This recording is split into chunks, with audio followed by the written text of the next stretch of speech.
MP আর জনগণ এটা প্রেমিক প্রেমিকার মতো, বিয়ের আগ পর্যন্ত ভাল লাগে। কিন্তু আমার এমপি প্রমাণ করে দিলেন যে না, বিয়ের আগ পর্যন্ত নয়, ভোটের আগ পর্যন্ত নয়, ভোটের পরেও তিনি জনগণের সাথে, জনগণের পাশে আছেন ইনশাআল্লাহ। বলেন ইনশাআল্লাহ। গতকাল তিনি ছিলেন ঝিকরগাছায়, আজকে চৌগাছায়। সপ্তাহের 2 দিন তিনি এলাকায় থাকবেন।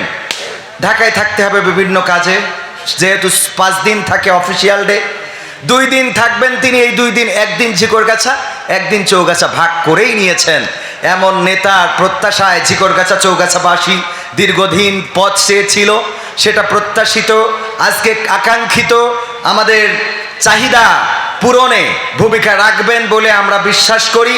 আগামী 5 বছর যদি ক্ষমতায় সরকার টিকে থাকে, তাহলে এটা বিশ্বাস করি তিনি যেটা পাবেন সেটা জনগণই পাবে। ঠিক না ঠিক? তিনি যেটা পাবেন সেটা জনগণ পাবে। জনগণের আশা আকাঙ্ক্ষার প্রতীক তিনি প্রমাণ করবেন। এবং এই ঝিকরগাছা চৌগাছাকে একটি মডেল উপজেলা হিসাবে, 2টি উপজেলা তিনি দেখিয়ে দিবেন যে ঝিকরগাছা চৌগাছায় দুর্নীতি হবে না, ঝিকরগাছা চৌগাছায় চাঁদাবাজি হবে না, ঝিকরগাছা চৌগাছায় অন্যায় অপরাধ করার দুঃসাহস করবে না, ঝিকরগাছা চৌগাছা মানুষ দল মত নির্বিশেষে, হিন্দু বৌদ্ধ খ্রিস্টান মুসলমান একত্রিত হয়ে একটি সুন্দর সমাজ বিনির্মাণে ভূমিকা রাখবে। এবং তার জন্য জনগণের সহযোগিতারও দরকার আছে না নাই? আমরা আমাদের এমপি মহোদয়ের হাতকে শক্তিশালী করব, আমরা তাকে কাজ করার সুযোগ করে দেব। রাতারাতি সবকিছু পরিবর্তন হয়ে যাবে না, সুতরাং আমরা সুযোগ দেব এবং আমরা চাইব যে তিনি জনগণের সাথে, দেওয়া না দেওয়ার থেকে জনগণের সাথে এই সম্পর্কটা রাখতে পারলেই আশা করি যে তিনি জনগণের একজন জননন্দিত নেতা হিসাবে যেটা বিবেচিত হয়েছেন, এটা থেকে যাবেন। ওরে মরলে মানুষ দাম বাড়ে তার, ওরে মরলে মানুষ দাম বাড়ে তার, বাঁচতে অবহেলা দুনিয়ারে রং বাজারে, এটা কেমন খেলা দয়াল, দুনিয়ারে রং বাজারে এটা কেমন খেলা, দুনিয়ারে রং বাজারে এটা কেমন খেলা, হায় আল্লাহ দুনিয়ারে রং বাজারে এটা কেমন খেলা। ওরে মরলে মানুষ দাম বাড়ে তার, মরলে মানুষ দাম বাড়ে তার, বাঁচতে অবহেলা দুনিয়ারে রং বাজারে এটা কেমন খেলা দয়াল, দুনিয়ারে রং বাজারে এটা কেমন খেলা, দুনিয়ারে রং বাজারে এটা কেমন খেলা দয়াল, দুনিয়ারে রং বাজারে এটা কেমন খেলা। বাঁচতে মানুষ কেউ বলে না লোকটা বড় ভালো, মরলে বলে তার মরাতে বড় ক্ষতি হলো, দয়াল বড় ক্ষতি হলো। ঠিক না ভাই? ঠিক। বাঁচতে মানুষ কেউ বলে না লোকটা বড় ভালো, মরলে বলে তার মরাতে বড় ক্ষতি হলো, দয়াল বড় ক্ষতি হলো।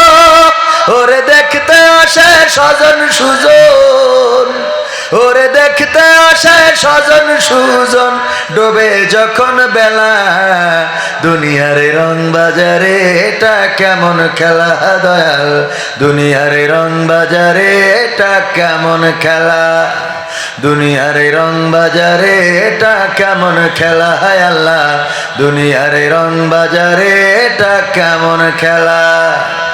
ছেঁড়া কাপড় তা জটে না পরি কষ্ট করে, ঈদের নামাজ হয় না পড়া নতুন জামা পরে, দয়াল নতুন জামা পরে।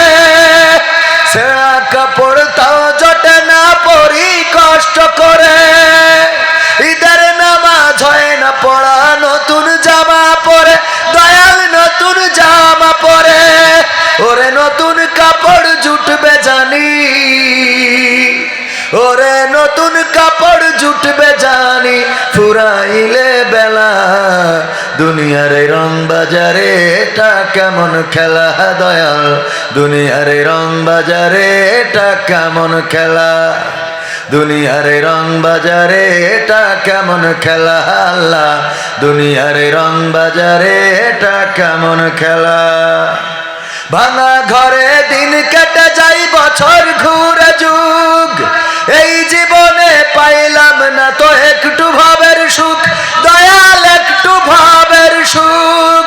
ভাঙা ঘরে দিন কেটে যাই বছর ঘুরে যুগ, এই জীবনে পাইলাম না তো একটু ভাবের সুখ, দয়াল একটু ভাবের সুখ। ওরে মরলে আসে ঘর বানাতে, ওরে মরলে আসে ঘর বানাতে, করে না অবহেলা।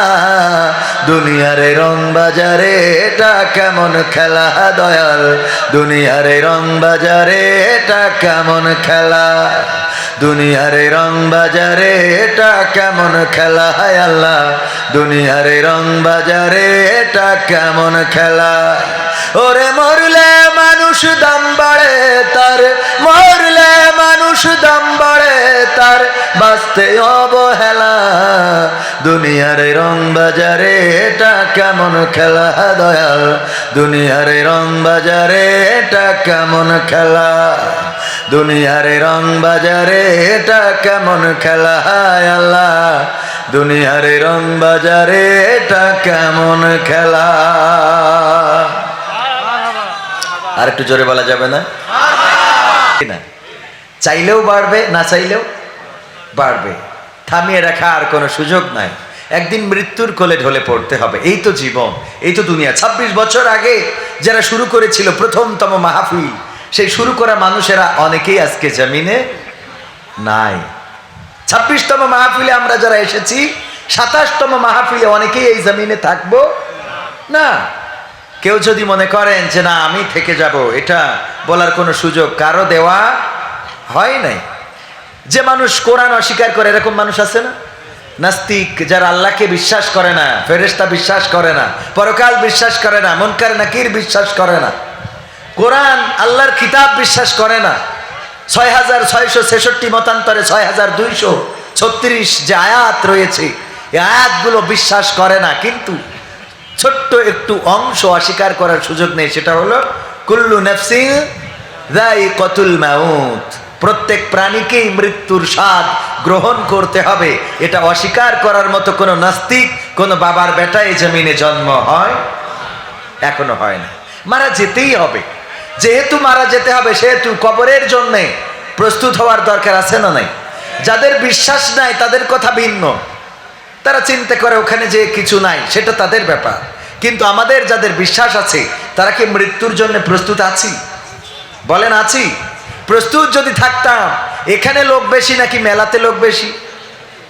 বলেন, মেলাতে লোক বেশি না এখানে লোক বেশি? পহেলা বৈশাখে এত আয়োজন তো করা হয় নাই, কিন্তু এসো হে বৈশাখ, উল্লুক ভাল্লুক হুতুম পেঁচা পেঁচা এগুলো নিয়ে র্যালি হয়েছে না হয় না? র্যালি তো র্যালি, কলারওয়ার মডেল মসজিদে যে সেখানে পহেলা বৈশাখ পালন করে, বলেন নাউজুবিল্লাহ। পাবনার মসজিদের ছাদের উপরে উঠে কনসার্ট দেখে, বলেন নাউজুবিল্লাহ। মসজিদে যায় না, নামাজ পড়ে না, অথচ মসজিদের ছাদে উঠে যে যুবকেরা কনসার্ট দেখলো, আল্লাহর কাছে কি জবাব দিবা? যে মসজিদে সেজদা করার সৌভাগ্য হয় না, সেই মসজিদের ছাদে উঠে তুমি কনসার্ট দেখেছো, তোমার তাকদীরকে জ্বালিয়েছো। দুনিয়া এবং আখিরাত দুইটা জায়গায় লাঞ্ছিত এবং বঞ্চিত হওয়ার জন্য প্রস্তুত হয়ে যাও। মনে করো যে ক্ষমতা দিয়েছে আল্লাহ, এটা বিশ্বাস করো না। মনে করো যে তোমার এখন যৌবনের গরম আছে, যা ইচ্ছা তাই করে বেড়াবা, আর 15 চালাবা, মিসাইল পড়বে ইসরায়েলে, আর বিমান হামলা চলবে ইরানে, কিন্তু কায়েম খুলা সলুয়ার তেল পাম্পে তেল থাকবে না।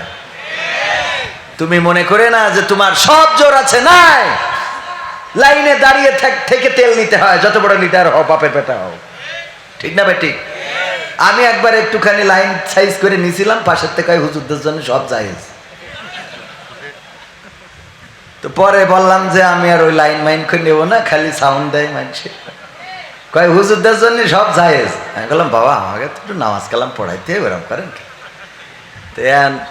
তারপরে আলহামদুলিল্লাহ, যেহেতু এখন আইন করে দিয়েছে, প্রাতিষ্ঠানিক সার্টিফিকেট কার্ড যদি থাকে তাহলে তাদের অগ্রাধিকার, সেই অগ্রাধিকারে হয়তো পাচ্ছি, জানি না যে অগ্রাধিকারটুকু কতদিন থাকবে। আছে যতক্ষণ দেবে ততক্ষণ, থাকবে না যতক্ষণ, তখন আর পাওয়া যাবে না। ভাইয়েরা আমার, এই জন্যে আমরা মৃত্যুর জন্য প্রস্তুত হতে হবে।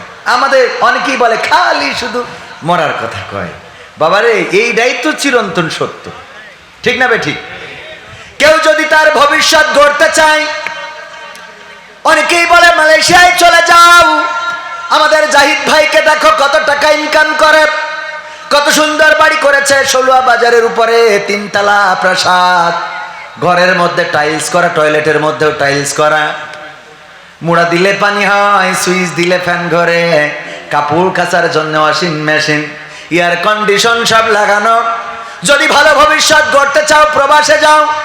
কিন্তু ভাইয়েরা আমার, এই মানুষটা আল্লাহ না করুন যদি মালয়েশিয়াতে মালাকুল মাউত চলে আসে আর জানটা নিয়ে যদি উড়াল দেয়, এত সুন্দর বাড়ি, টাইলস করা বাড়ি, এত সুন্দর বেড, তোশক, সোফা সেট, বলেন দেখি মালয়েশিয়া থেকে যদি কফিন বন্দি হয়ে লাশটা আসে, ওই লাশটাকে আর 3 তলার ছাদে উঠানো হবে নাকি?